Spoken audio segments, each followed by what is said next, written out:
Hello, my friend. Today I will tell you another long-forgotten legend. Close your eyes and let the magic transport you to Middle-earth. Our journey begins.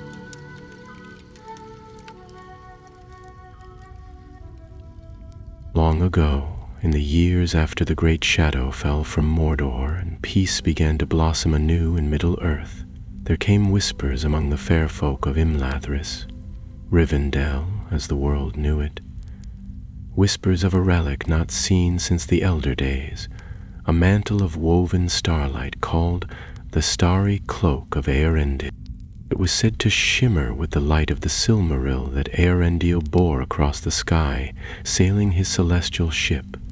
Some believed it lost when Elwing, his beloved, cast herself into the sea and was borne to Valinor. Others claimed it was taken west, never to be seen by mortal eyes again. Yet others, often laughed off as dreamers, swore that a remnant was hidden still within the bones of the broken world, left behind in sorrow or in secret. Our tale begins in a quiet glade beneath the silver trees of Eärendil, where the waters of the Bruinen ran soft and cold, and the stars shimmered bright above the leaves. A man sat by the riverbank, gazing into the firelight. He was a ranger of the north, tall and weather-worn, with dark hair bound back, and a look in his eyes like the edge of a blade. His name was Calder, son of no great house, but born under starlight and raised among the scattered Dunedain. He had fought in the War of the Ring, though few remembered his name.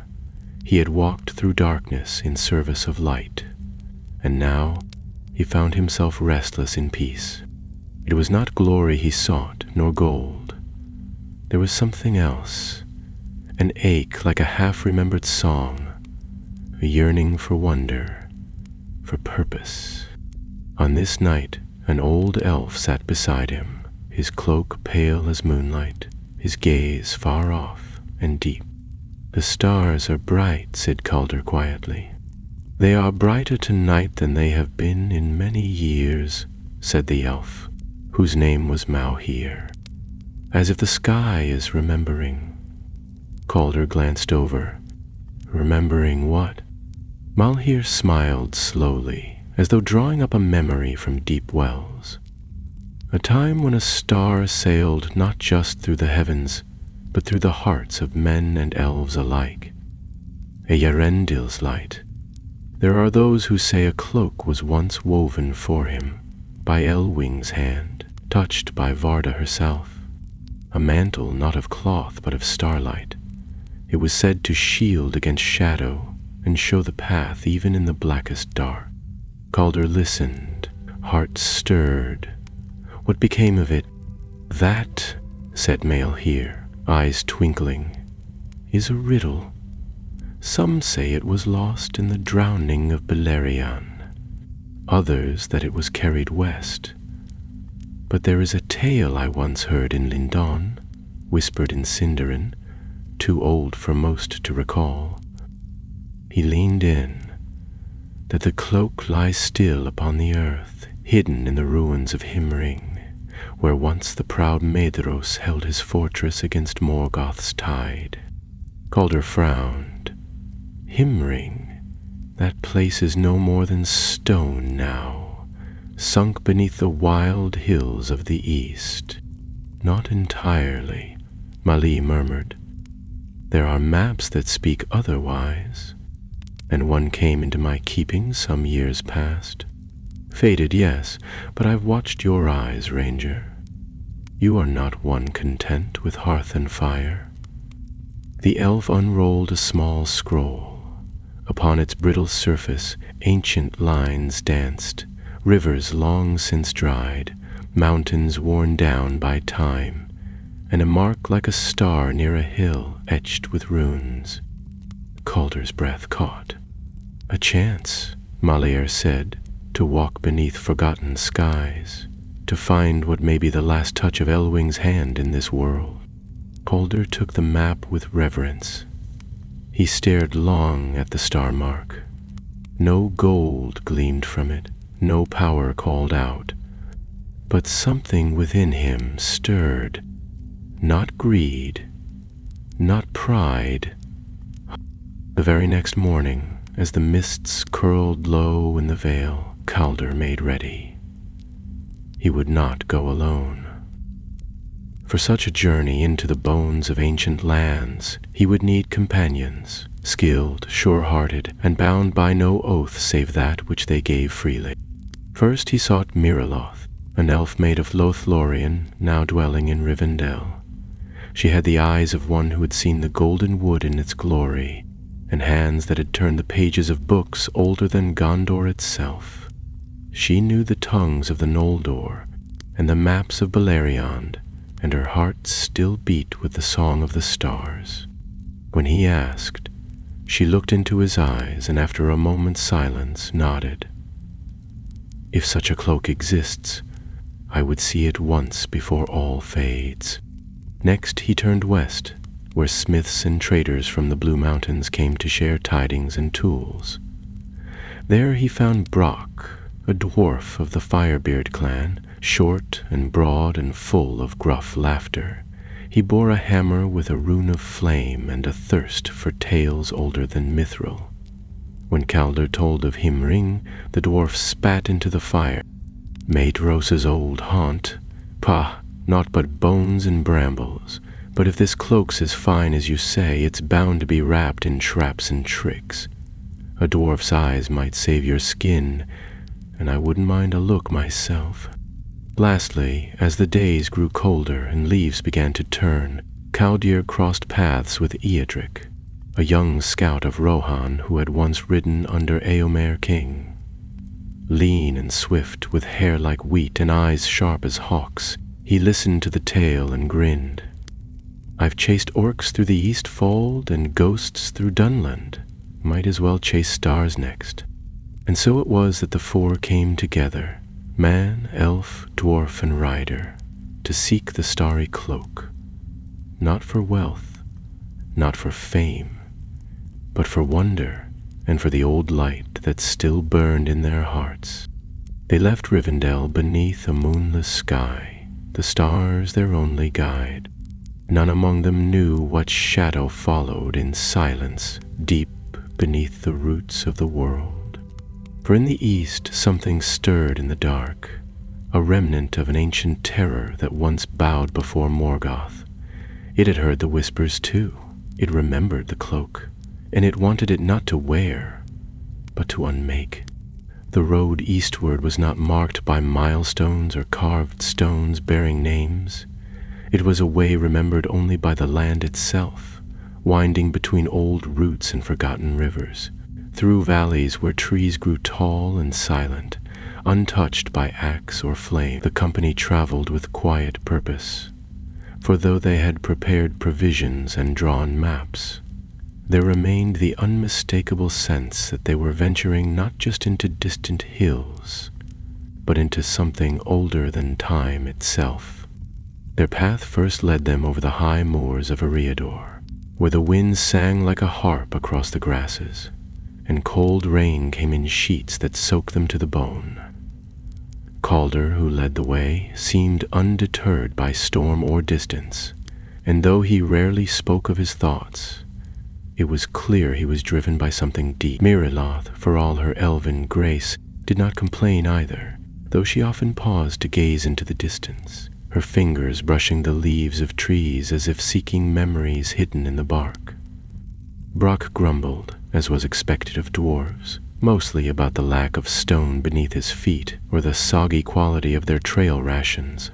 Eärendil, however, brought laughter and levity, often humming Rohirric ballads, or recounting half-true tales of goblins fooled by goats in the White Mountains.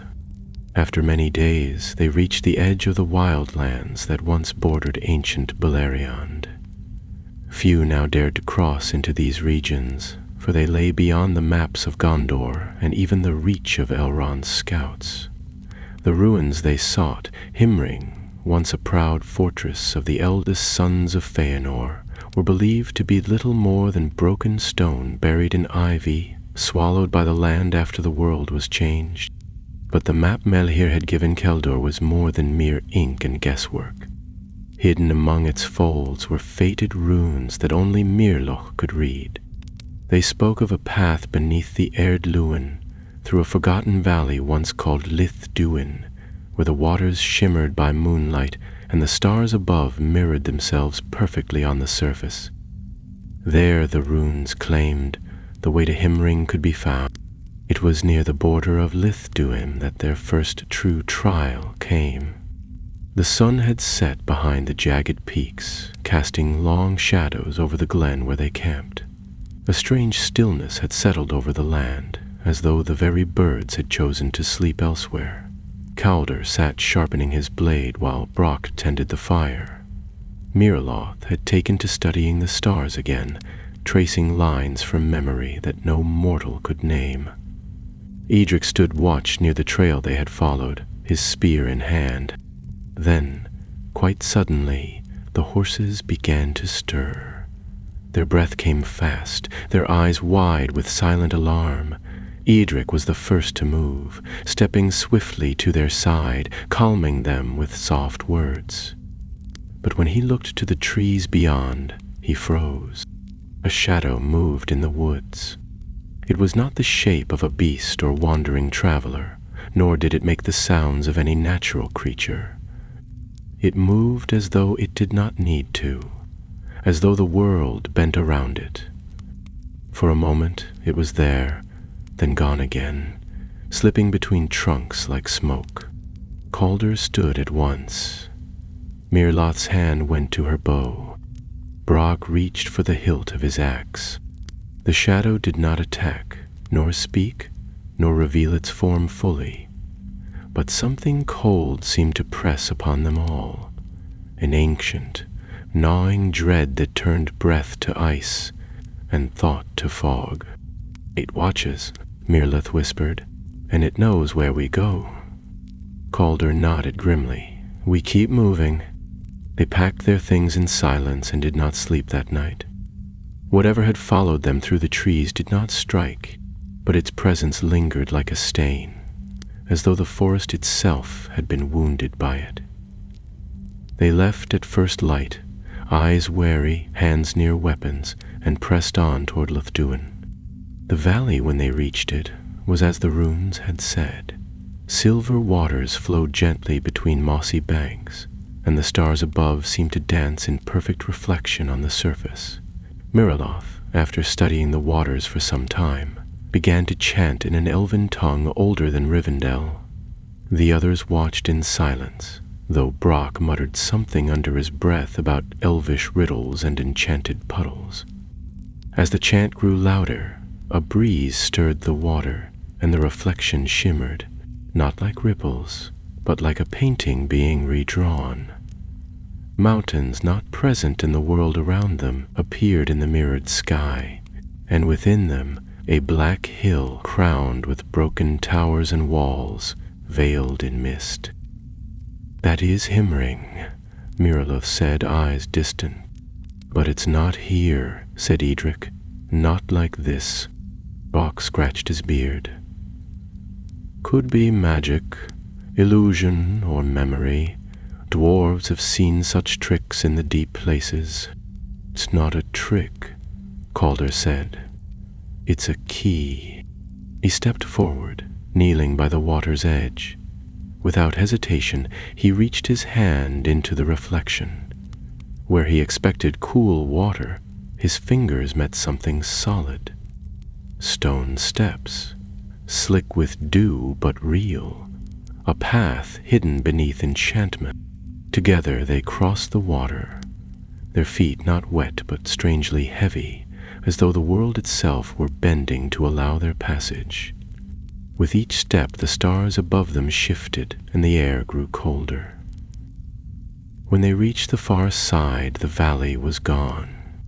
They stood now on a narrow trail winding up the side of a vast hill, and far above, barely visible through mists and clouds, loomed the jagged ruins of Himring.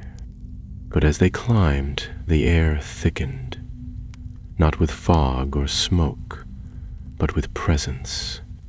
an unseen force that pressed against their skin and whispered at the edge of hearing. Miriloth staggered once, clutching her head. It's something old, she gasped. Not Morgoth, but of his making. Caldor's grip tightened on his sword. Then we're on the right path. They did not yet know that the shadow in the trees had followed them even here, nor that it had a name, once spoken only in the darkest halls of Angband. But the mountain knew, the cloak knew, and deep within the ruins the darkness waited. The ruins of Himring rose before them like the rib cage of some colossal, long-dead beast. Ancient towers stood crooked and hollow, their stones scorched by fire long faded, and archways once proud now hung broken like the jaws of a tomb. Wind howled through the shattered windows, carrying with it the faint sound of something that might once have been voices, though none could say whether they were echoes of the past or warnings meant for the living. The company moved cautiously, weapons drawn and senses sharp. They had passed beyond the known world and into a realm touched by the great wars of the First Age, where the earth still remembered pain. Calder led them along a crumbling path lined with statues so worn that only hints of their forms remained. Knights without faces, kings without crowns, warriors turned to ghosts. Mirlith walked with her eyes narrowed and her bow loosely strung across her back, pausing now and again to whisper elvish words meant to ward away evil. Eärendil stayed close to her, eyes flicking from shadow to shadow, while Brock kept to the rear, grumbling about cursed ruins and the lack of solid dwarven craftsmanship. "This place feels wrong," Eärendil muttered as they passed beneath an arch choked with black ivy. "Like the land itself wants us gone." "It remembers war," Miriloth said quietly, "and blood. Himring held a line against Morgoth's armies for centuries. That kind of memory does not fade." Calder stopped as they reached what had once been a great courtyard. The stones here were cracked and sunken, and weeds pushed up between them like bones reaching for the sky. In the center stood the remains of a fountain, dry and filled with ash, its edges carved with sigils of the House of Feanor. One of them, a star crossed by a flame, glimmered faintly in the fading light. Brock ran his hand over the carving, squinting. "This one's still fresh," he muttered. "Hasn't aged like the rest." "Because it's a ward," Mirlith said. She stepped forward, drawing a small crystal from her pouch.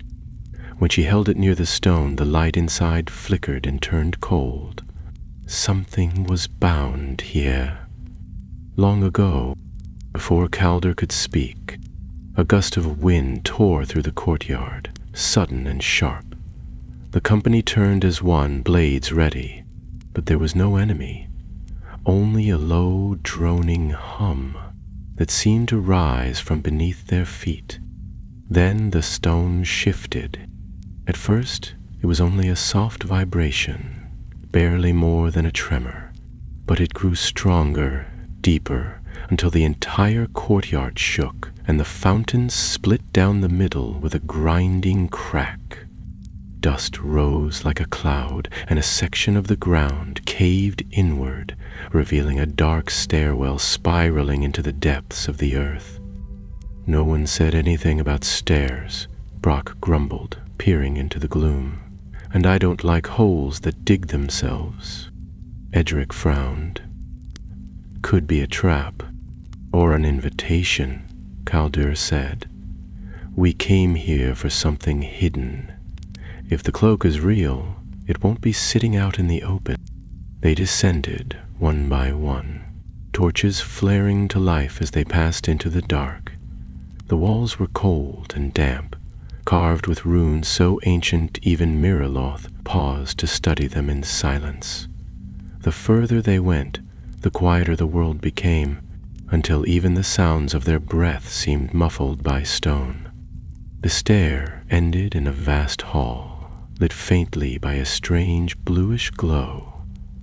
The walls were lined with murals, their paint faded but still legible. Scenes of battle, of elven lords wielding great swords against armies of darkness, of flames leaping skyward from towers shrouded in storm. And in the center of the hall, upon a plinth of black marble, rested a cloak. It shimmered faintly, as though woven not of thread but of mist and starlight. Even in the dimness it seemed to glow with a quiet pulse, like the distant light of a ship sailing across the sky. No one spoke for several heartbeats. Calder stepped forward, drawn by something beyond reason. The cloak did not look grand or imposing. It looked calm, serene. He reached out a hand, but before he could touch it, a voice spoke from the shadows. "You are not its bearer." The company whirled. From the far end of the hall, something stirred in the dark. Tall and robed, faceless beneath a hood, its presence cold as a winter tomb. It stepped into the light, revealing nothing beneath its cloak but smoke and shadow. "What are you?" Calder asked, blade raised. The figure tilted its head. "A guardian, bound when the world was young. I was left here by those who wove the stars into cloth, to test the hearts of those who would seek it." Brock scoffed. "Test? What kind of test?" "The cloak cannot be claimed by strength alone," the figure said. "It was made in hope, and only hope can awaken it. If you desire it for pride or power or memory, it will turn to dust in your hands." Calder lowered his sword, staring hard at the thing. "We came to preserve it. The world is changing.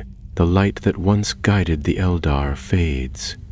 This may be the last remnant of that light." Miriamel stepped beside him. "We came to protect it, not to use it." The figure was silent for a time. Then it raised an arm and pointed behind them. The shadows there twisted, gathering like a storm. From them emerged a second shape, dark and massive, with burning eyes and horns that scraped the ceiling. The heat of it drove the torches back, and the very stone underfoot cracked. It was a Balrog. Not whole, not as it had once been in the depths of Khazad-dûm, but a wraith of fire and shadow, broken but hungry. It had followed them from the forest, watched them cross the veil into Himring, and now stood between them and the cloak's true light. Its name was Gowermorth, the guardian said. A servant of flame, a destroyer of stars. It seeks the cloak to unmake what light remains. The Balrog roared and the very air trembled. Calder stepped in front of his companions, drawing his sword, though it seemed a useless gesture against such a thing. The cloak still shimmered on its pedestal, untouched, unclaimed, and behind them the stone began to crack again. The stones beneath their feet trembled as the presence of the Balrog, half shadow and half fire, filled the ancient hall. Its form towered over them, wreathed in coiling flame that flickered black at the edges, as though even fire feared what it had become.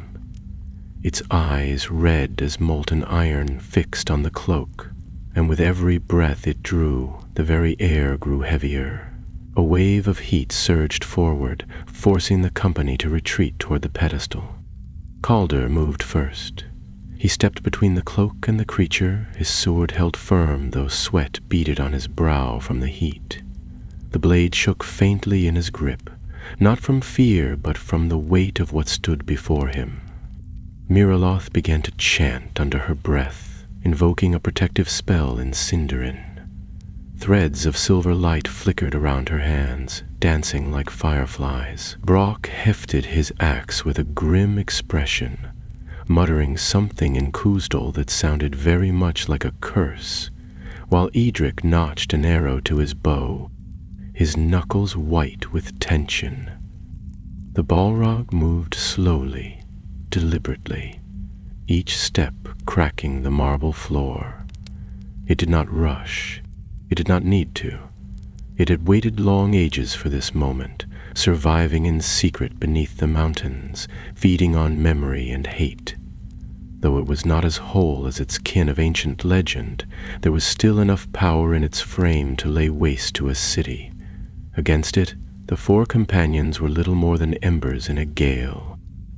But there was no time for awe or fear.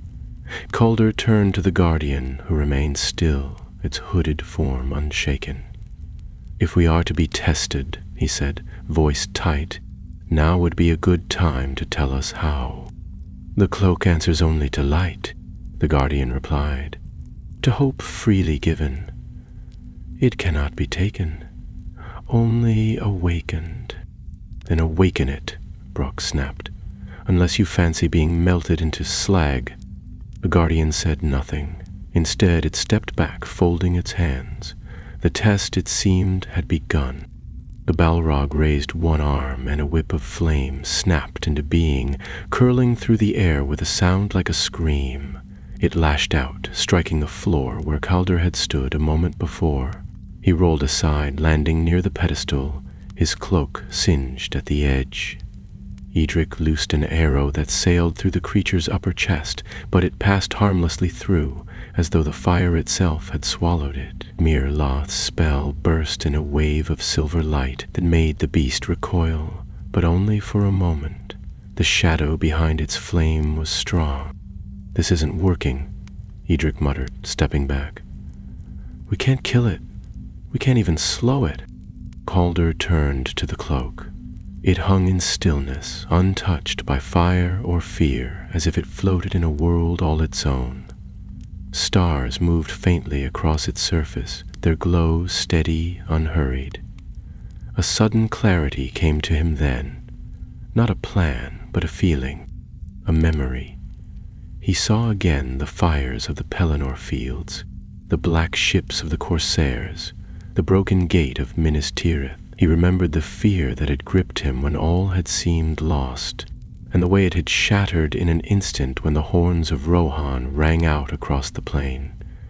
He had seen hope then, not the kind that comes from strength or victory, but the kind that rises when no strength remains.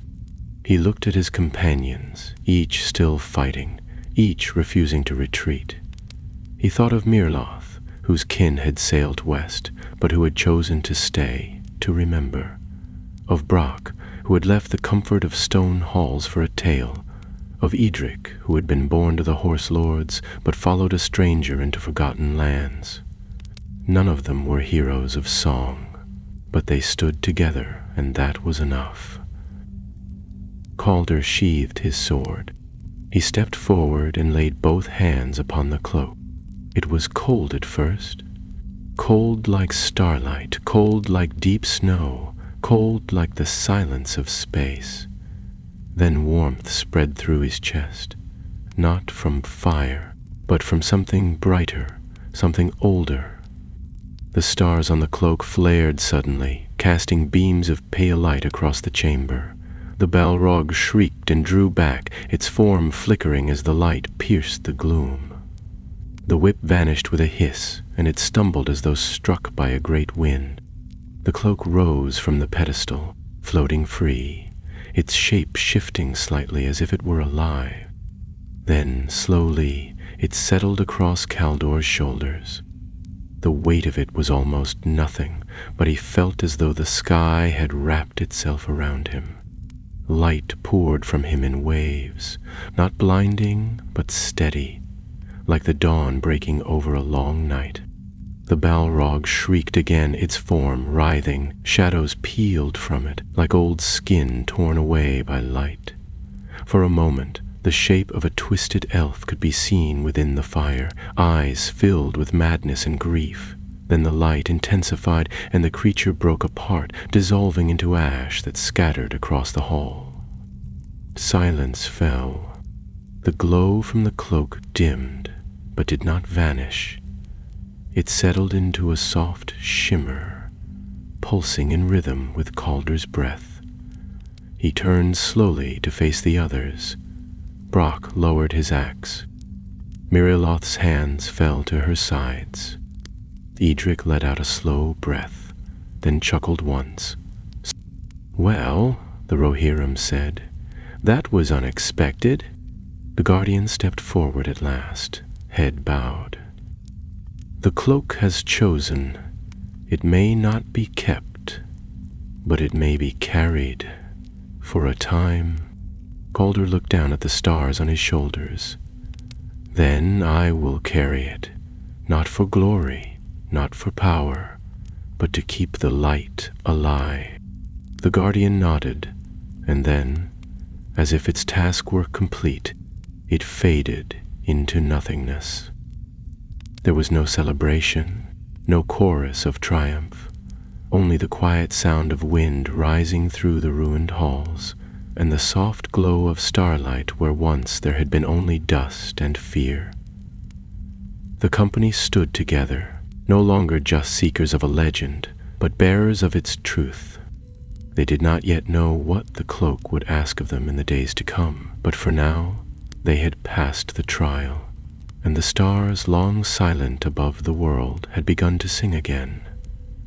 Left Himring by the same way they had come, though the path felt different now, the cloak, quiet upon Calder's shoulders, seemed to change the very air around them. The valley no longer felt heavy with dread, and the shadows in the trees kept their distance. Even the wind had softened, its moan through the broken stones of the fortress no longer a warning, but a farewell. Brock, who had not yet spoken since the battle with the Balrog, finally broke the silence as they reached the edge of the ruins. "That thing," he muttered, adjusting the strap of his pack. "It wasn't just some leftover flame. That was a true shadow of the First Age, a real one." Morello nodded slowly, her expression grim. "It must have been left behind when the land was broken, trapped under the mountains, maybe even forgotten by its own kind. But it remembered. They always do." Calder glanced down at the cloak. It no longer shone with the brightness it had in the chamber below, but in the dim morning light, the threads still shimmered faintly, as if stars were just beneath the surface, waiting to rise again. "It knew what we came for," he said, "and it wanted to make sure we never left with it." They stopped at the place where they had crossed the mirrored stream. The reflection still shimmered faintly, but the illusion of the stars in the mountain fortress had faded. Now it was just water again, silver and calm, with leaves drifting across its surface. "It feels wrong to just walk away," Eärendil said, gazing back toward the ruins. "After all that." Brock grunted. "What would you do? Build a monument?" "No," the young rider replied. "But something should mark this place. Something to remind the next fool who stumbles this way what happened here." "There'll be no more fools coming," Miriloth said. "The Guardian is gone. The cloak is no longer hidden. And the Balrog, whatever it was, has passed." They crossed the stream, and this time the water touched their boots. No magic lifted them. No stair appeared. The enchantment had ended the moment the cloak left its resting place. They camped that night on the edge of the valley beneath the twisted pines that had watched them arrive. Calder sat a little apart from the others, staring into the fire. He did not speak, but his hand rested lightly on the cloak, as if unsure whether it would vanish like a dream if he looked away. Miriloth joined him after a while, her steps so quiet that he barely noticed her approach. She sat beside him, drawing her own cloak around her shoulders as the wind shifted. "You're quiet," she said gently. Calder nodded. "I don't know what to do with it." "You don't have to do anything," she replied. "Not yet." He looked at her, searching her face for doubt, but found none. "It doesn't feel like it belongs to me." "Because it doesn't," Miriloth said simply. "It's not meant to be owned, only carried. You heard what the Guardian said. It chose you, but not forever." "But why me?" Cowder asked, the words heavy with doubt. "I'm no great hero. I'm not even noble-born." Mirilla smiled faintly, her gaze flicking to the firelight. "That's why. If it had chosen someone proud or hungry for power, it would have been taken and used, not protected. You saw it for what it is, a light from another age, something worth preserving. That's all it needed." They fell into silence then, each lost in their own thoughts. Brock and Eärendil argued softly nearby about the best way to cook the small, stubborn rabbit they had managed to catch, and for a moment it felt almost like an ordinary campfire in the wilds. The next day, the journey west began in earnest. They retraced their steps through the tangled woodlands and steep ravines, though the land no longer seemed as threatening. The feeling of being watched had passed, and even the animals returned to the edges of the path, deer darting between trees, birds singing low in the branches above. Still, Caldor remained alert. The cloak, even wrapped beneath his travel-worn cloak, pulsed faintly now and then, as if sensing things far off or remembering battles long past. It was on the 5th night of their return, as they passed beneath the crooked stones of a forgotten barrow, that they met another traveler. At first, they saw only the firelight flickering through the trees. Cautiously, they approached, hands near weapons, unsure whether it was a friend or a foe. But as they drew nearer, a voice called out, clear, low, and unmistakably elvish, "Hail, travelers. You carry starlight with you." A tall figure stood beside a modest fire, cloaked in gray, with silver hair pulled back and a brooch shaped like a seabird pinned at his throat. His face was youthful yet ageless, and his eyes held the weight of many centuries. Mirloth froze. "Helen here," she said, surprised. "You were thought to have gone west." The elf smiled. "Many of my kind have sailed, but I remained. I heard the winds whisper of the cloak, and I followed the trail of shadow. I did not think to find it so soon." Brock eyed him suspiciously. "And what is it you want with it?"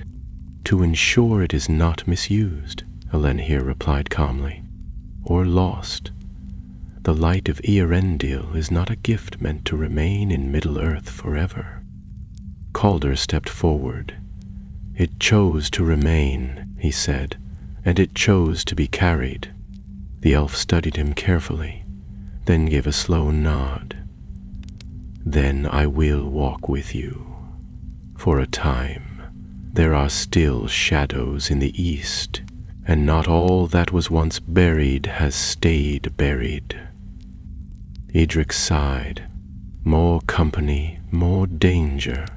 This was supposed to be a simple journey. "You knew it was never simple," Grok grunted. "Not when elves start muttering about relics and stars." Still, they did not turn Eärendil away. They traveled together in silence for a while, the forest thick around them, the wind tugging at their cloaks. Calder could feel the weight of the task settling more firmly on his shoulders. He had expected the journey to be finished when the cloak was found. Instead, it was only beginning. The light he bore had stirred something, not just in the ruins of Himring, but in the wider world. Word would spread, others would come, and not all would come to protect. As the days wore on, the road west grew rougher. Trees stood closer together now, and the sky was often hidden beneath a canopy of gray branches. The company passed through long-forgotten valleys where the silence pressed against their ears like wool, muffling even the snap of twigs beneath their boots.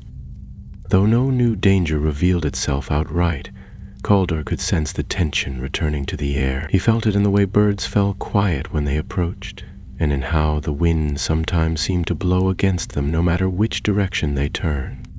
Ellen here proved to be both guide and guardian. He spoke little, but when he did, his words carried weight. Mirloth walked near him often, speaking softly in Quenya, sometimes debating the old songs, sometimes sharing what she remembered of Balerion's geography before the world was changed. Brock grumbled at the elvish exchanges, saying it made his ears itch, but even he admitted the elder elf's presence kept the trees from growing too restless around them. Eärendil, meanwhile, remained ever alert, often scouting ahead on foot with eyes sharp for movement and tracks. His cheerful words had grown fewer, and his hand hovered closer to his spear than before. It was on the 10th day of their return journey that they entered the forest of Caranwaith, a place not marked on most maps. According to Eärendil, it had once been part of an elven realm that faded long before even Rivendell was built. Now, it was a wilderness of ancient trees, their bark blackened and roots tangled like serpents. Here, even the stars seemed to hesitate, and the light of Caldor's cloak flickered beneath his traveling gear, as if trying to wait. That night, they made camp beneath the twisted limbs of an old oak, its trunk hollowed and large enough to sit inside. The fire burned low, and no one strayed far from it. Even Brock, who normally took first watch without protest, hesitated before stepping into the darkness beyond the light. Calder sat with the cloak resting across his knees, watching the stars blink through the canopy, and wondered, not for the first time, what would happen if he simply left it here, folded among the moss. Would the world carry on unchanged? Would someone else find it in 100 years, or 1,000? "You're thinking too hard again," Eärendil said, lowering himself beside him with a sigh. "You get that look when your thoughts go somewhere far off." "I was just wondering," Calder replied, "whether the cloak is safer with us or hidden again." Eärendil scratched his chin. "I don't know. Hiding things never seems to work out well. Someone always digs them up again, and usually it's someone you wish hadn't. You sound like you've done some digging yourself." "Too much," Eärendil said with a half-smile. "Too many old barrows, too many old ghosts. Truth is, some things are meant to be carried." Calder considered that in silence, his eyes on the stars. For all his doubts, the cloak had not turned against him. Its light remained steady, neither overwhelming nor vanishing. Perhaps that was the test, that he did not crave it, and so it did not reject him. Later that night, while Mirloth was keeping watch and the fire had burned down to red coals, the forest changed. A soft sound, barely more than a rustle, awoke Caldor first. He sat up, listening. The noise came again, not from the trees, but from within the hollow of the oak.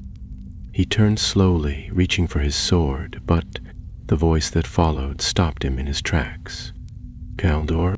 He froze. The voice was soft, feminine, and achingly familiar. Slowly, he rose and stepped toward the tree, sword lowered but ready. The air had grown thick, and the shadows near the trunk shifted like smoke.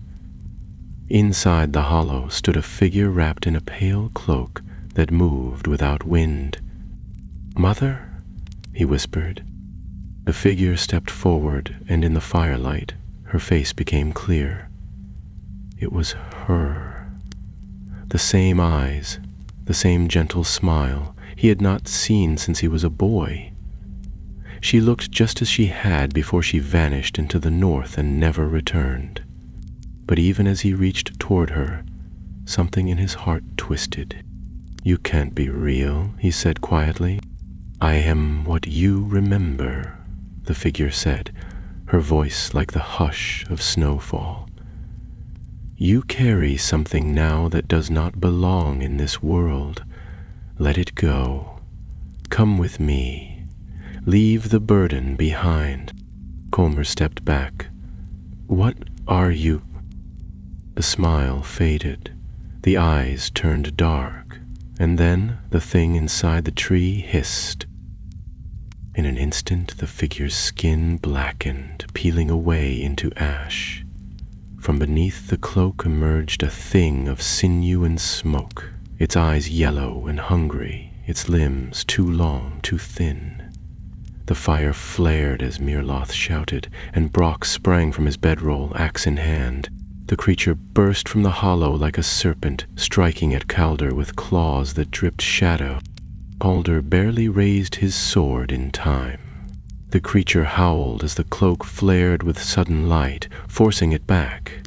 Eärendil's spear caught it in the side, but it moved with inhuman speed, twisting away and leaping into the trees.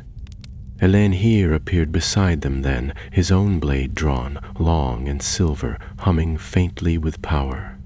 With a single word he sent a burst of white flame into the branches, and the forest screamed. But the creature was gone.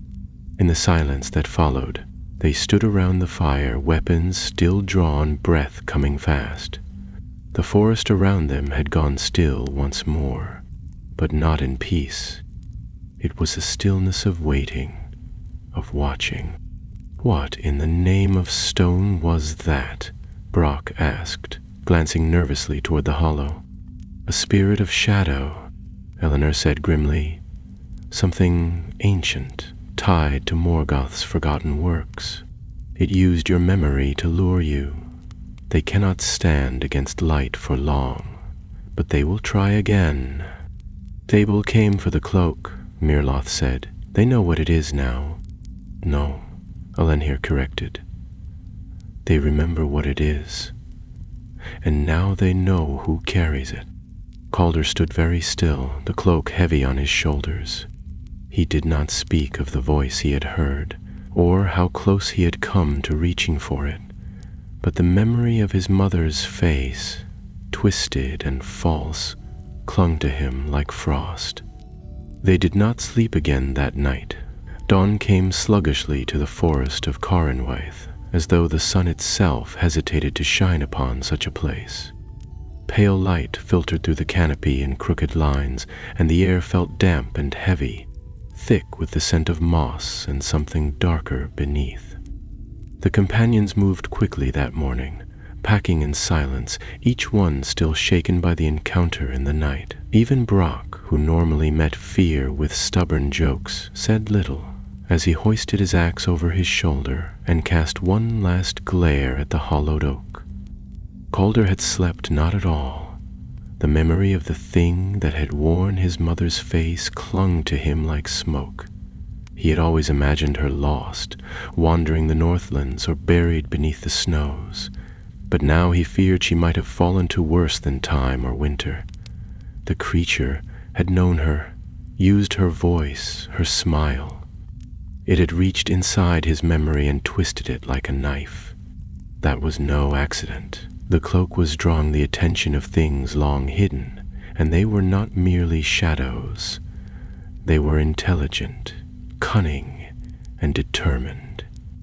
As they marched, Mirloth fell into step beside him, her hood drawn low over her brow. She didn't speak at first, and Calder appreciated the silence. But after a while, she glanced toward him and said, "They feed on what we fear most. That's why it came to you that way." "I know," Calder replied. "But knowing doesn't make it easier." "No," she agreed softly. "It does." By midday, the forest began to change.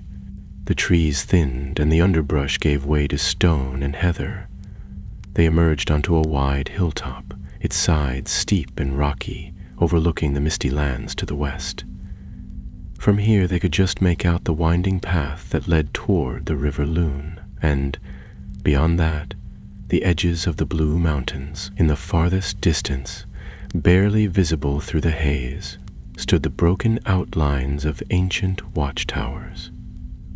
Last remnants of the elven realms that once guarded the passage to Lindon. There, Eärendil said, pointing to the northwest. If we follow the ridgeline and cross the Vale of Mern, we'll reach the coast by dusk tomorrow. There's an outpost.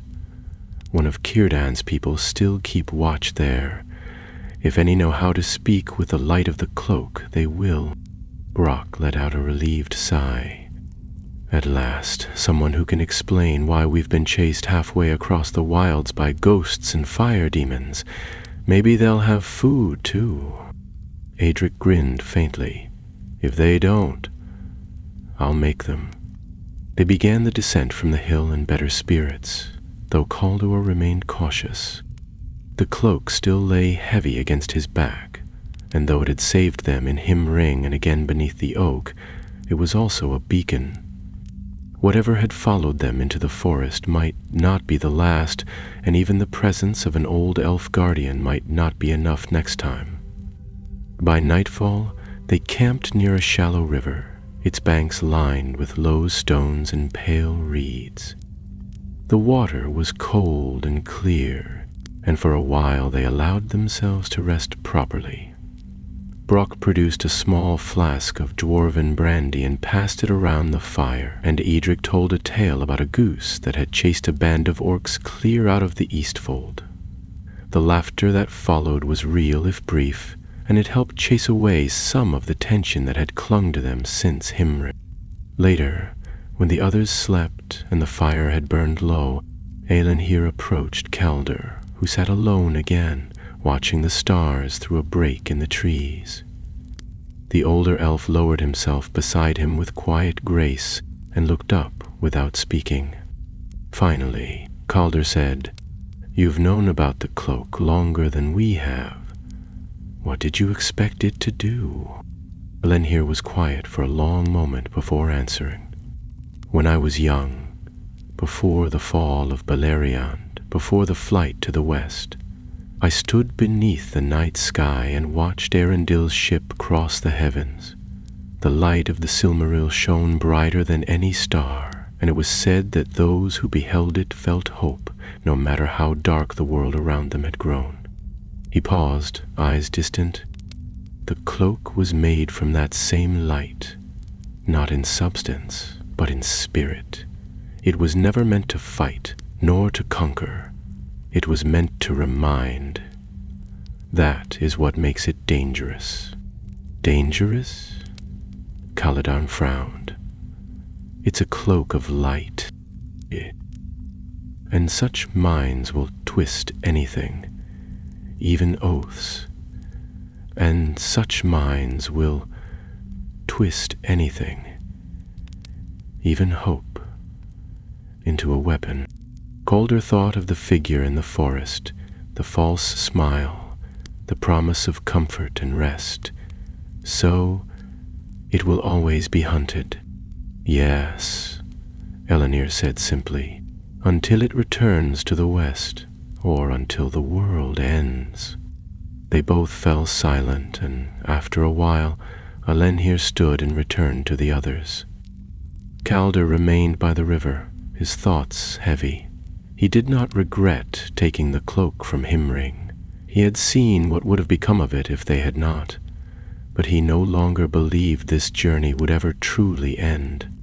The next day, they made for the Vale of Mern, descending into a low fog that clung to the earth like spilled milk.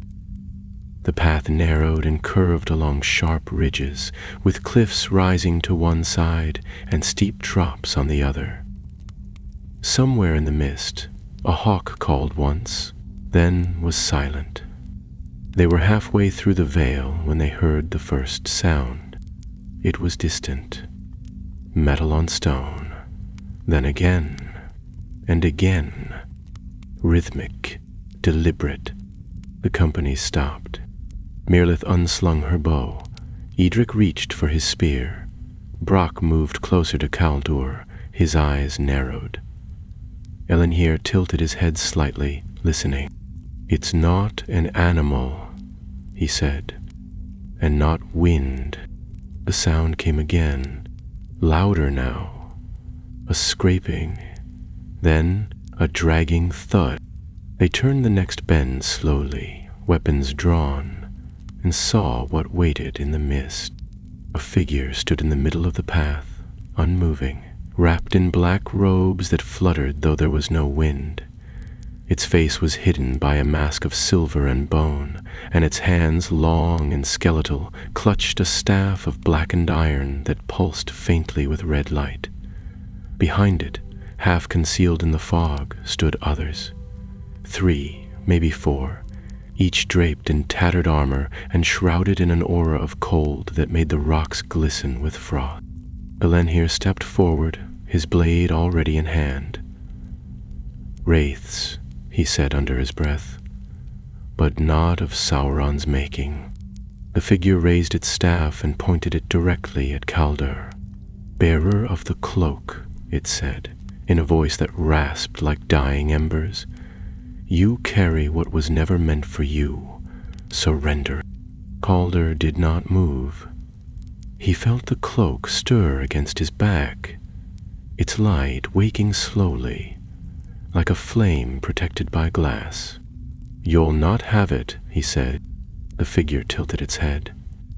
"Then you will be unmade." The staff struck the ground, and the mist exploded with shadow. The shadows surged like a wave, thick and cold, devouring the light around them. The sky, already gray with mist, seemed to vanish entirely, leaving the company in a world of moving black.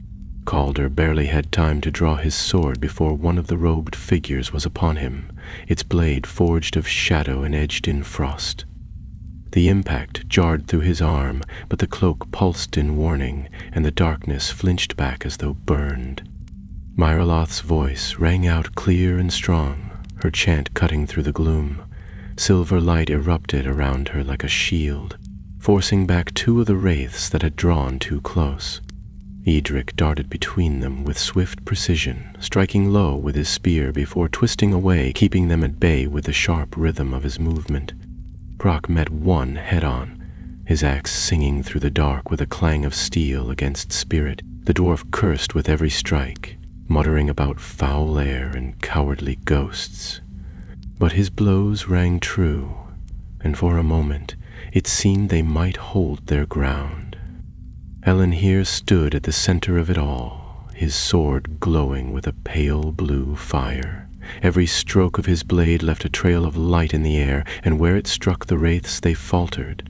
One let out a hiss like steam retreating into the mist, but more came, shapes without number drifting from the rocks, from the trees, from the fog itself. The enemy had not simply ambushed them. It had surrounded them completely. Calder struck again, his blade passing through the chest of a wraith, and though it made no sound, the creature dissolved into strands of smoke. He stumbled backward as another lunged from the side, barely managing to deflect its clawed hand before it touched the cloak. The light flared at once, forcing the creature back, but Calder could feel it.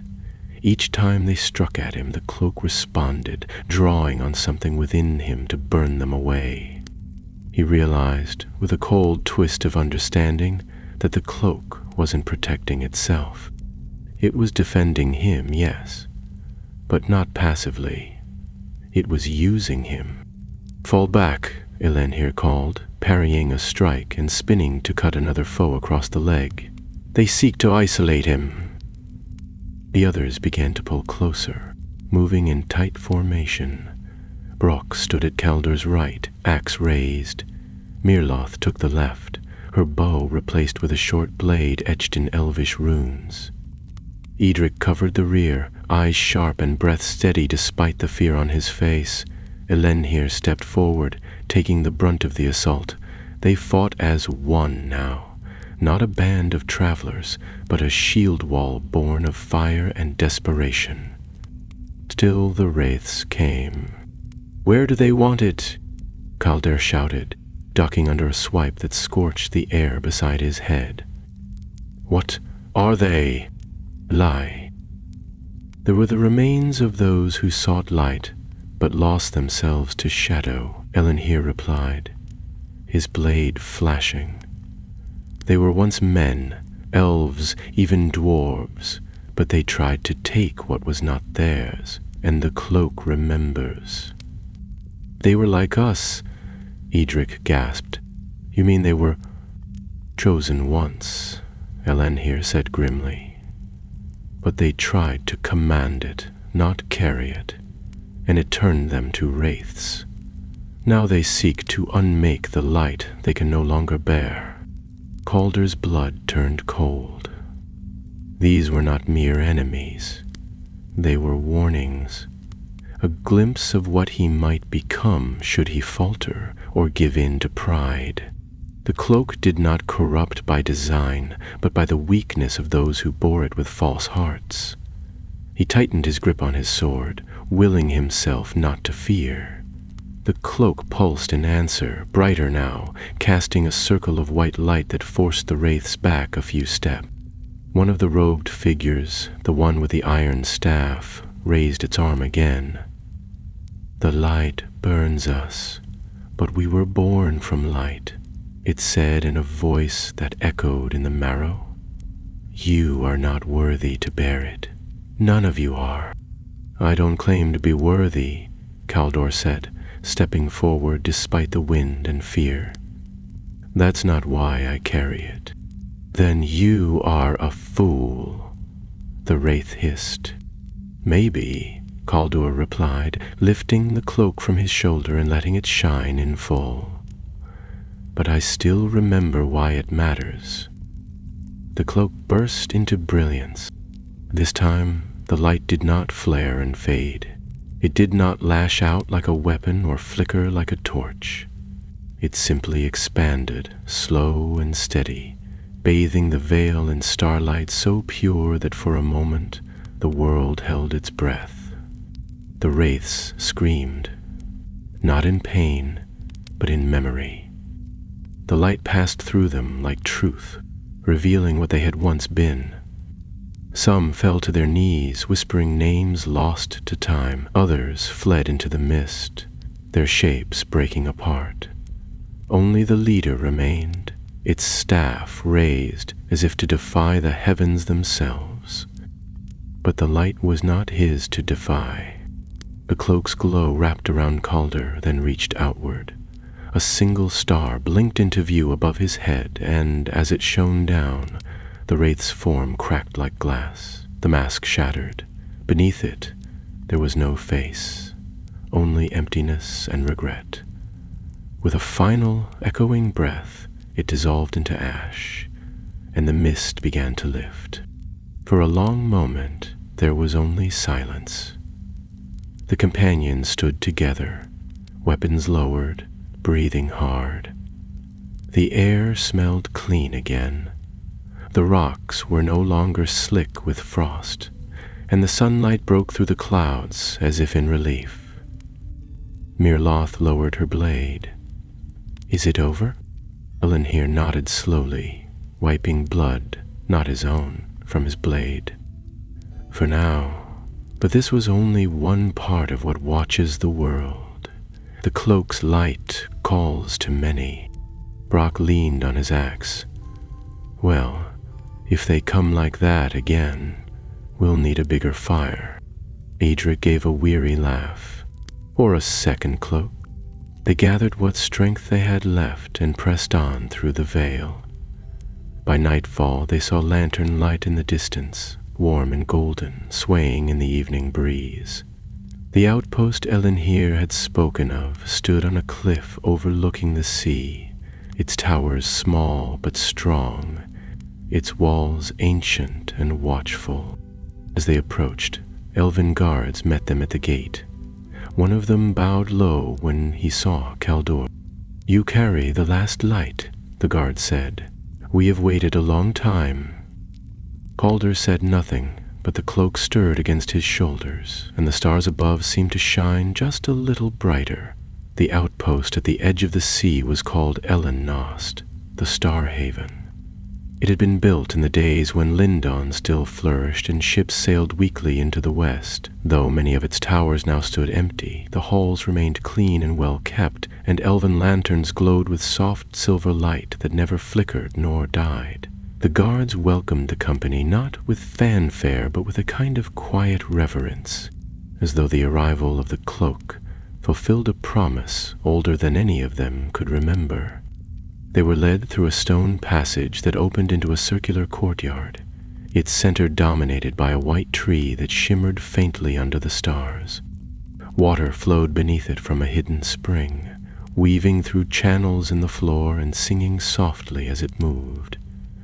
The companions were offered food, warm water, and rest, and for the first time in many days they were allowed to lower their guard. Cauldron stood apart as the others settled into their quarters. He had removed the cloak and folded it carefully atop a stone pedestal offered by their hosts, its silver-blue surface catching the starlight like still water. Even separated from him, the cloak's presence remained heavy in the room, not like a weight on the body, but on the mind. It was not just a relic. It was a memory, a vow, and a warning, all woven into one. "You've done well," said a voice behind him. He turned to find Eärendil, the warden of Elenost. She was tall for an elf, with silver hair braided over one shoulder and eyes like morning sky after rain. Though young by the reckoning of her kind, there was a strength in her bearing that reminded Calder of Gilrain, or perhaps of Arwen herself, those who had carried sorrow with grace. "I don't know that I have," he admitted. "I've fought. We've survived, but I don't feel like we're winning anything." "You've kept the cloak from the hands of Shadow," Eärendil replied. "That is no small victory. Others tried. Most did not return." Calder glanced toward the folded mantle. "They weren't like me." "No," she agreed. "They were greater in birth and in might, but that was their failing." Later that evening, when the stars were high and the sea whispered against the cliffs below, a council gathered in the western tower. Eärendil presided, joined by Elenhir, Miraloth, and a few others who had remained in Middle-earth rather than sail west.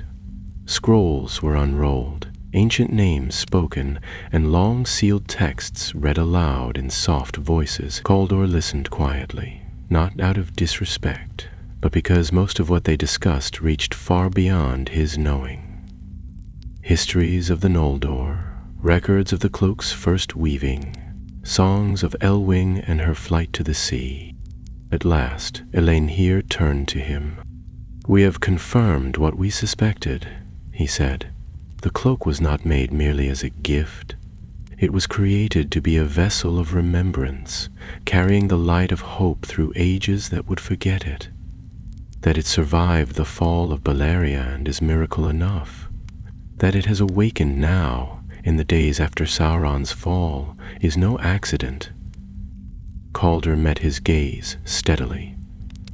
"Then what do I do with it?" "There are some," Eärendil said, her tone cautious, "who believe it should be sent west, returned to Valinor where such relics belong." "Is that what you believe?" Calder asked. She hesitated. "No. I believe the cloak chose to remain. It cannot speak, but its light has not faded. It still has work to do." Brock, who had remained uncharacteristically quiet through most of the meeting, finally stood and crossed his arms. "So what? We carry it around like a torch and hope the world finds its way? That's not a plan." Adric leaned back in his chair, kicking one foot onto a bench. "It's better than handing it over to more elves who want to stuff it in a vault and call it sacred." "We don't lock away hope," Eärendil said, gently but firmly, "but we protect what is not yet ready to protect itself." Myleth turned to Calder. "You've carried it farther than any since the fall of the last High Kings. You've faced its trials. What do you want to do?" Calder looked at the cloak, and for a long moment said nothing. Then quietly he answered, "I want to keep it moving, not hidden, Not sealed away, there are still places in this world where darkness lingers. Not great shadows like Sauron, but small ones, quiet ones. Fear, despair, hunger. This cloak wasn't made to sit in a tower. It was made to remind people that the light still lives. So that's what I'll do. There was silence, broken only by the distant sea and the song of gulls beyond the tower walls. Then Eärendil nodded. Then we must decide how to keep you safe and what comes next. In the days that followed, they made preparations. The cloak was wrapped in a travel sleeve of woven mithril thread, light as linen but tougher than steel. Eärendil provided maps and contacts, safe places where allies might be found, old paths that had not been traveled since the Second Age. Word was sent to those who would help, quietly and without drawing the attention of those who would seek to use the cloak for their own end. But danger, as always, moved faster than hope. One evening, as the company made ready to leave Eärendil and begin their journey south, a bird arrived, gray of feather with a message bound to its leg in waxed parchment. Eärendil read it first, and his expression hardened. "The haven at Barad-dûn has fallen," he said grimly. "Something attacked at night, no survivors." "What kind of something?" Calder asked. "The kind that leaves no tracks and no bodies. The kind that kills with silence." Miritha looked at the others. "They're coming faster than we thought." Eärendil nodded. "We're no longer ahead of the shadow. It's matching our pace now." So the company rode out from Eärendil beneath a half-moon, their supplies light, their purpose heavier than ever. The cloak remained hidden beneath Caldor's mantle, but its light stirred often now, even when there was no threat. It was as though it could sense the tension in the world, the tremor in the air before a storm. They crossed rivers and highlands, moved by day through quiet woods, and by night through deep valleys where the stars watched in silence. They did not speak much, but there was no fear among them now. Only resolve. Whatever came, they would not flee. They would carry the light into the places it had not reached in years. And far to the south, in a ruined city buried beneath vines and silence, a new hand stirred. One that had once served a dark power, now broken, and sought a crown not of iron, but of starlight.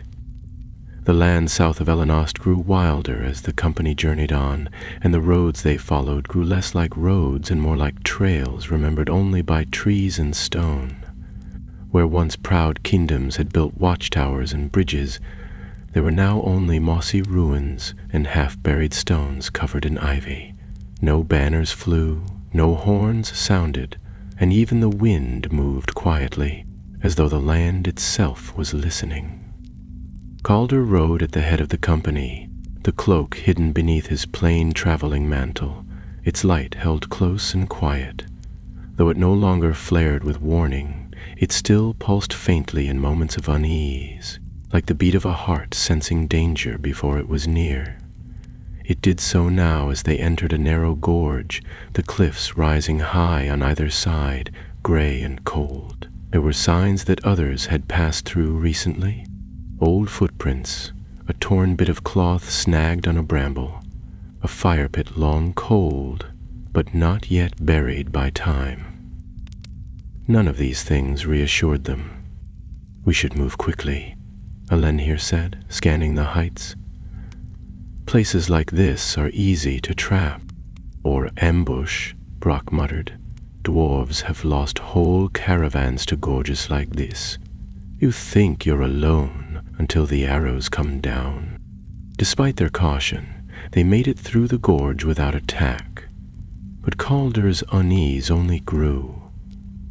That night, as they made camp on the edge of a hill that overlooked a shallow lake, the stars were hidden behind drifting clouds. The cloak twitched once beneath his cloak, not violently but insistently, as though it felt something drawing near towards the end of the night. Nirloth noticed his unease and moved to sit beside him. She had grown quieter over the past few days, her gaze more distant, as though listening to something far off that no one else could hear. "You feel it too," she said without preamble. Calder nodded. "The cloak isn't afraid, but it's alert. I've seen birds moving strangely, not flying south, not gathering, just circling." Eärendil joined them with a cup of water from the stream, shaking his head as he set it down. "There's something in the woods. I've seen the same tree 3 times today. Could be we're being turned around. Not by accident," Brock added from the fire, where he was prodding at a pan of sizzling rabbit. "There's something guiding it. Forests don't shift paths on their own." Ellen here, who had gone to scout ahead, returned near midnight, his face pale and drawn. He removed his gloves and set them aside with deliberate care before speaking. "I found signs of the fallen haven. Barad Harn. What's left of it?" "You said there were no survivors," Eärendil said. "There weren't," Elenir replied, "but there were shapes carved into the stone, not with tools, with claws." The fire cracked in the silence that followed. Brock glanced at Calder. "Still think we're just carrying a pretty cloak?" Calder didn't answer. He looked at the hills, at the trees beyond, and felt the weight of it press down like snow, not heavy in the body, but in the soul. The cloak stirred again, like a voice calling beneath water, and this time he felt something more than warning. It was sorrow. The next morning they continued south, and by mid-afternoon the hills dropped away to reveal what had once been a city. Its name was lost, no longer marked on any map, but it had stood tall in the days of the kings of old. Towers lay toppled like broken teeth, and halls that had once held light and music were open to the sky. Vines grew over everything. The streets were filled with moss. Not people, birds circled above, but none sang. "This is where it's coming from," Mirloth said quietly. Caldor felt it too. The cloak was warmer now, not in heat, but in awareness. It knew this place, or rather, it remembered it.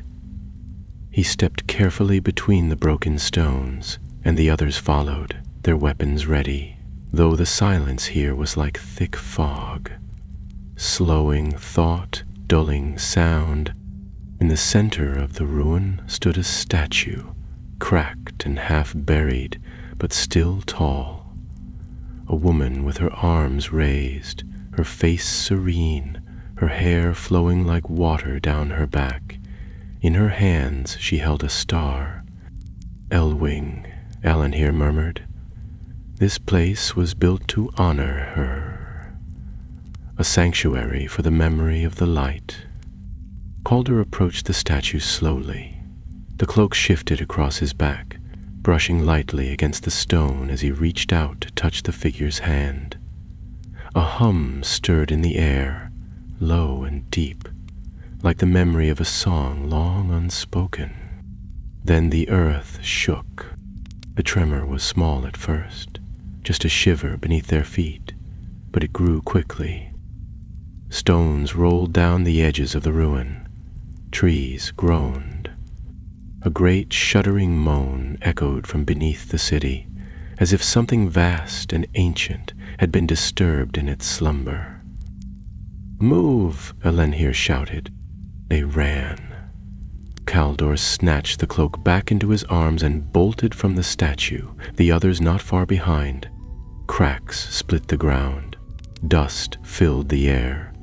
A scream rose from the shadows, not a human scream, but something deep and guttural, filled with rage. A clawed hand burst from the earth, black and glistening, followed by a second, and then a hulking body dragged itself into the light. It was not a wraith, nor a beast, but something between, shaped like a man but wrong in every way. Its skin was armored with bone. Its eyes glowed red from beneath a cracked helm, and a crown of twisted iron sat upon its brow. Calder stopped short. The creature's gaze turned to him at once. "You bear it," it said, and its voice was like a furnace-given speech. "Give it to me." Brock stepped forward. "You're welcome to try." The thing snarled and charged. They met it with steel and fire. Brock's axe struck first, clanging off the creature's shoulder with a burst of sparks. Eärendil drove his spear low, but it was knocked aside with ease. Miralot loosed arrow after arrow, each one piercing its flesh but doing little to slow it. Eärendil danced through the air like light itself, his blade cutting across the creature's crown, but the thing fought like a monster born of war. Calder stood back, the cloak drawn tight around him. It burned now, not painfully but with need. It wanted to be used. It remembered this place. It had seen this enemy before. "Where do you want it?" he shouted as the creature struck at Brock, driving him back. The creature turned to him, grinning with cracked teeth.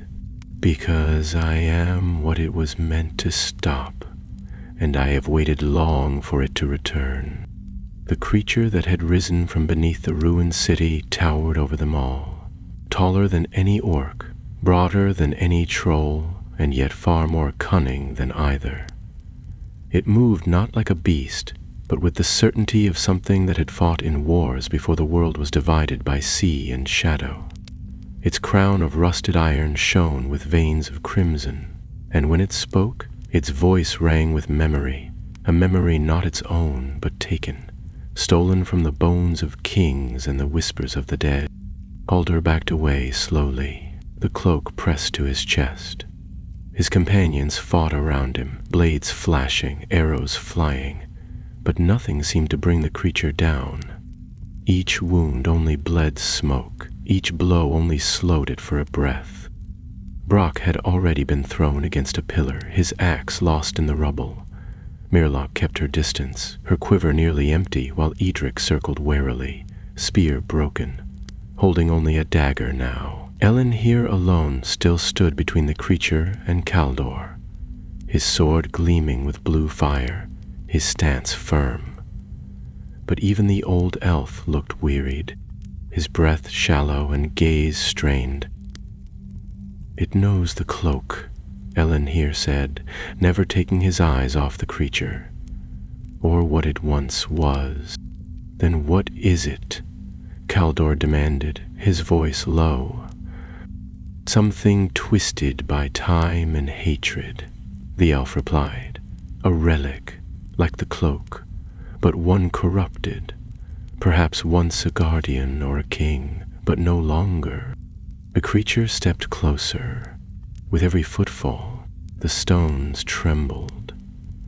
"You cannot carry it," it growled. "You are not of the blood. You are not of the line. It does not belong to you." "I don't carry it because of blood," Calder replied, though his hands trembled. "I carry it because I was chosen." The thing laughed, a sound like crumbling tombs. "You were convenient. A candle in the wind. You carry it because none stronger came first." Eärendil moved then, fast as light, his blade flashing upward. The creature parried with a sweep of its arm, the force of it knocking the elf from his feet. Eärendil hit the ground hard and did not rise. Calder cried out, rushing to his side, but the creature advanced again, the crown on its head pulsing with a sickly red glow. "This world is no longer ruled by star and song," it said. "It is ruled by silence. The old light must fade." "No," Calder whispered, and this time he did not run. He stood straight, unfastening the cloak from his shoulders. As it fell free, the stars woven into its fabric stirred and blinked to life. The air around them brightened, though the sky remained gray. The statue of Elwing, still standing behind them, caught the light and shimmered faintly, as though the memory of her spirit had stirred within it. The creature faltered. For a moment, it looked at the cloak as if it remembered something not its own. Its crown dimmed, its clawed hands dropped slightly, and in that breath, Calder understood. This was not simply an enemy. This was a keeper of the past, warped by grief. The cloak had not come to destroy it, but to release it. He stepped forward. "Your war is over," he said, voice steady. "The light was never a weapon. You were not made to hold it. You were made to protect it, and something turned you from that purpose." The creature trembled. The crown flickered again. It took one step back, but then a wind howled across the ruined city, and the light of the cloak dimmed as a shadow passed over the sun. Whatever force had bound the creature rose again like a wave, stronger than before. Its eyes flared with red fire, and its voice twisted into a snarl. "I was abandoned. I waited, and when no light came, I became the dark." It lunged. Calder threw the cloak wide. This time, the light did not pulse. It poured, like a river breaking its banks. The stars woven into the fabric burst into brilliance. The cloak floated upward, lifted by unseen hands, and its glow wrapped around the creature in a spiral of silver and white. The crown cracked, the bone armor split. The creature screamed, not in pain, but in release. The others shielded their eyes as the light filled the ruin, illuminating the cracks in the stone, the lines in the statue, the empty windows of the towers. Birds took flight. The moss burned away in clean fire, and when it was over, the ruin was silent again. The creature was gone.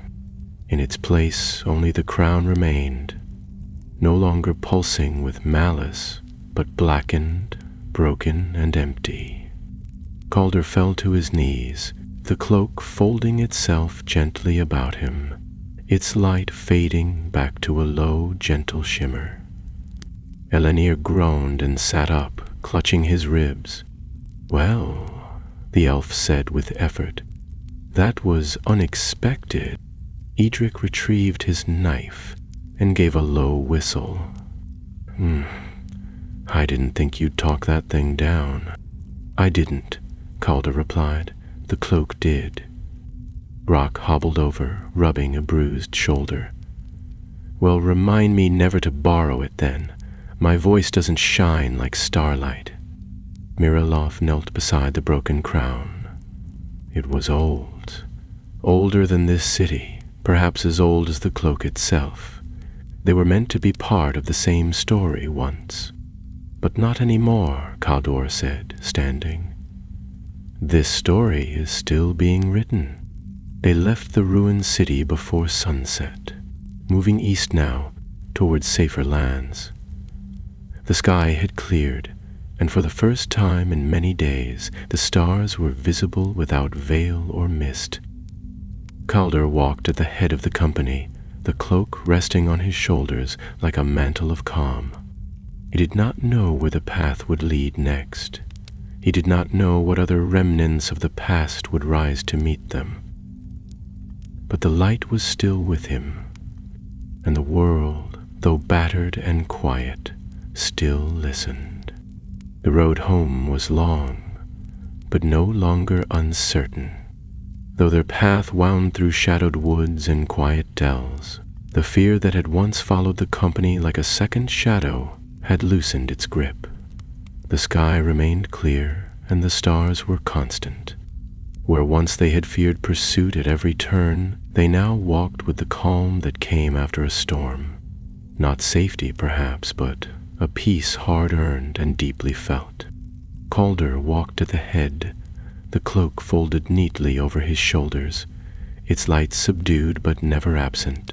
It shimmered gently beneath his outer mantle, like a low fire kept alive through watchful care. No longer did it flare in warning or rise in alarm. It rested, at last, in harmony with its bearer. They returned first to Elenost, where the white tree still stood and the fountain still sang beneath the courtyard stones.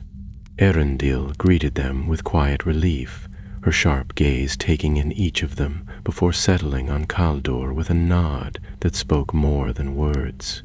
She asked no grand questions and gave no lofty speeches, only offered them food, rest, and silence, gifts more precious than gold. During their brief stay, scrolls were updated, messages dispatched, word spread quietly through elven circles and among the wise in distant places that the Cloak of Eärendil had awakened, and that it had chosen a bearer. No name was spoken openly, and no songs were sung. This was not yet a tale for bards and minstrels. It was a tale still unfolding. Miriloth chose to remain in Elenost, at least for a time. She had seen too much in too few days, and needed the stillness to settle her thoughts. She stood with Caldor on the ramparts before their parting, the wind lifting her hair like threads of gold in the morning sun. "You'll go north again?" she asked. "Yes," he replied. "Rivendell, and then beyond, perhaps. There are still places untouched by light." "Then go with it," she said, placing a hand gently over the cloak. "Let it guide you, but do not forget to rest." Brock, of course, would not stay behind. He claimed he had unfinished business with a hammer he had lent to a smith in Fornost, and insisted he couldn't trust Caldor to cross the wilds without someone watching his back.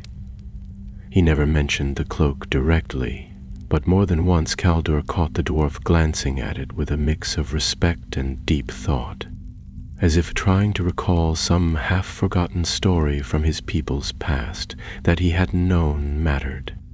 Eärendil announced his intention to return to Rohan, though not immediately.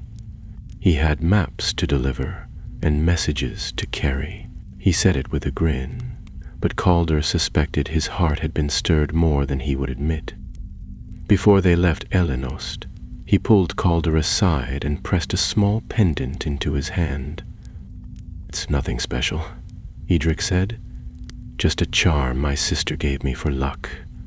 Kept me alive through the war. Maybe it'll do the same for you."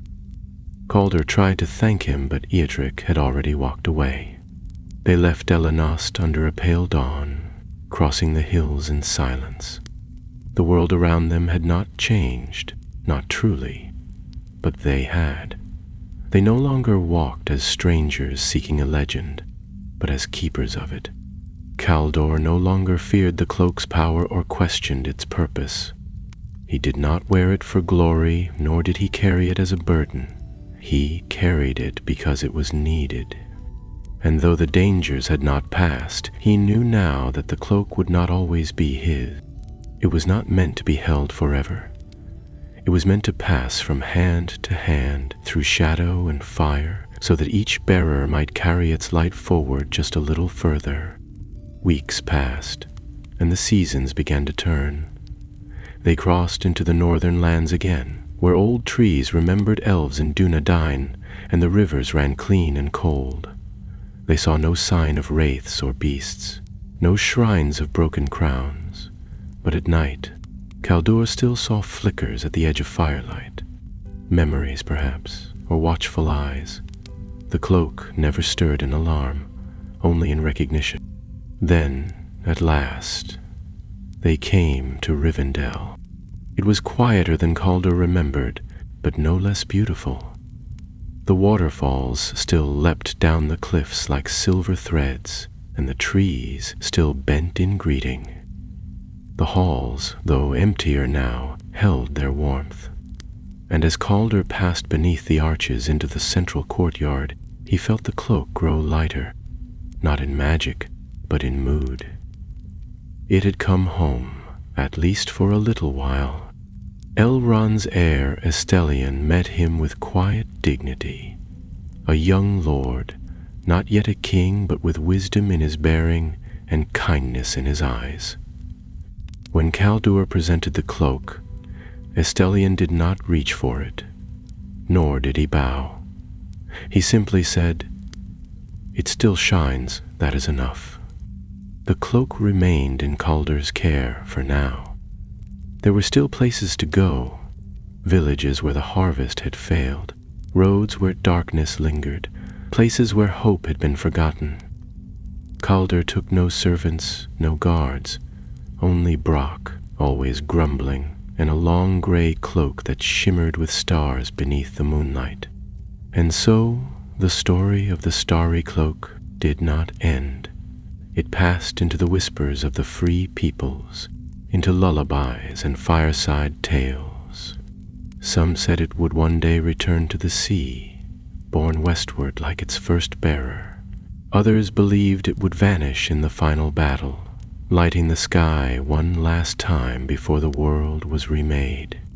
But those who had seen it, who had walked beside it in shadow and storm, knew better. The cloak would remain as long as hope remained, as long as there were hands to carry it, as long as the stars still shone in the skies above Middle-earth. And Caldur, though he never called himself a hero, walked on beneath that sky, carrying not just starlight, but the memory of those who had guarded it before, and the promise of those who would come after.